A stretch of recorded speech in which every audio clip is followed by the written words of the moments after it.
भक्त नामदेव जी। संत नामदेव जी बचपन में अपने ननिहाल में रहते थे। इनके नाना जी का नाम वामदेव था, जो ठाकुर जी के परम वैष्णव भक्त संत थे।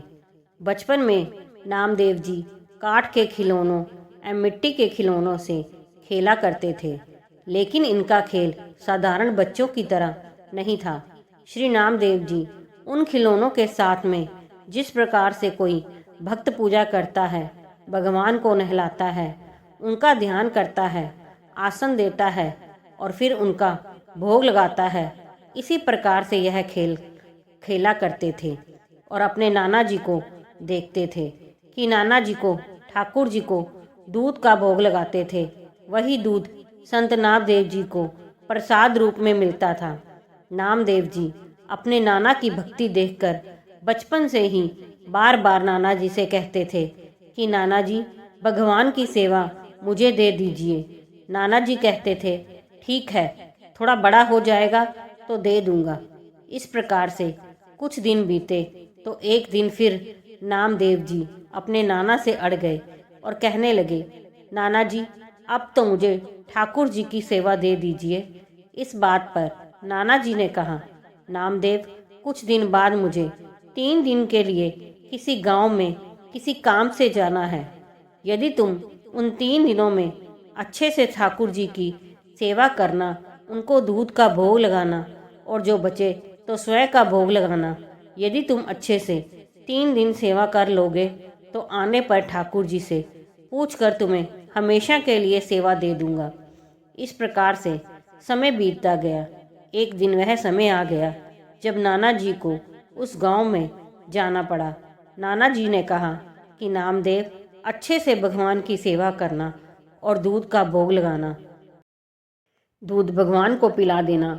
नामदेव जी 2 किलो दूध गर्म करते करते जब 1 कटोरा दूध रह गया तो उसमें मेवा मिश्री इत्यादि मिला करके तुलसी पत्र का भोग लगाया और भगवान का पर्दा हटाकर ठाकुर जी के सामने कटोरा रख दिया। थोड़ी देर प्रभु से प्रार्थना करने लगे कि प्रभु आकर के भोग लगाइए, दूध रखा हुआ है, प्रभु आकर दूध पीजिए। इस प्रकार थोड़ी देर बाद जब पर्दा हटाकर देखा तो दूध का कटोरा वैसे का वैसा ही रखा है। अब तो नामदेव जी को बहुत पीड़ा हुई। उन्होंने सोचा कि हो सकता है कि मेरी श्रद्धा में कोई कमी रह गई हो, भगवान दूध नहीं पी रहे हैं। इस प्रकार से अगला दिन भी बीता। उसी प्रकार से दूध रखा कटोरा भर के, भगवान ने फिर नहीं आए।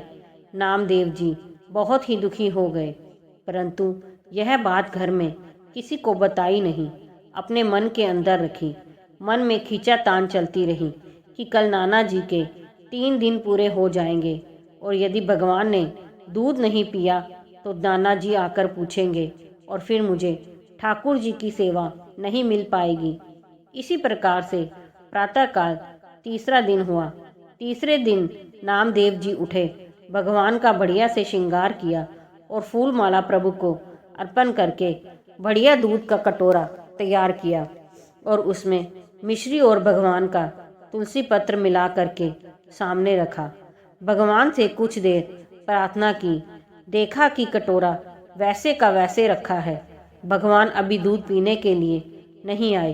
तभी उन्होंने आत्मसमर्पण करते हुए प्रभु के सामने अपने हाथ में छुरी उठा ली और कहा, हे प्रभु, यदि आज आप दूध नहीं पिएंगे तो मैं अपने प्राणों को स्वयं ही समाप्त कर दूंगा। इतना कहकर ज्यों ही अपनी गर्दन पर छुरी का प्रहार करना चाहा, तुरंत ही ठाकुर जी प्रकट हो गए। ठाकुर जी ने छुरी को पकड़ लिया और नामदेव जी से कहा कि हम दूध पी रहे हैं, आप ऐसा ना करें, हम दूध पी रहे हैं। इस प्रकार भगवान ने नामदेव जी के हाथों से दूध पिया। अगले दिन नाना जी जब घर पर आए तो नाना जी ने सेवा के बारे में पूछा। तब नामदेव जी ने दूध पीने की भगवान की लीला को बताया। उनको विश्वास नहीं हुआ।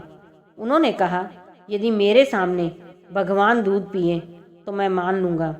अगले दिन प्रातःकाल नामदेव जी ने इसी प्रकार से भगवान के सामने दूध रखा, परंतु भगवान दूध पीने के लिए नहीं आए। तब नामदेव जी ने भगवान से कहा कि कल मेरे सामने जब दूध पीकर गए तो आज क्यों नहीं आए? मुझे झूठा बनाते हो? इतना कह करके हाथ में छुरी उठा लिया और जैसे ही अपनी गर्दन पर चलाना चाहा, तुरंत भगवान अपने दिव्य रूप में प्रकट होकर के मोर मुकुट बंसी वाले हाथ में बंसी लिए हुए प्रकट हो गए।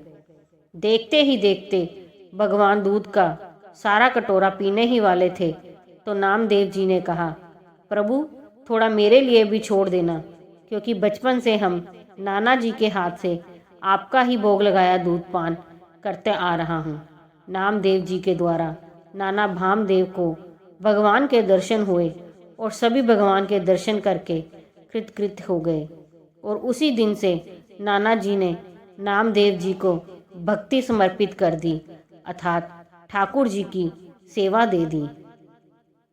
दोस्तों, अगर कहानी पसंद आई हो तो लाइक, सब्सक्राइब, शेयर ज़रूर कीजिए।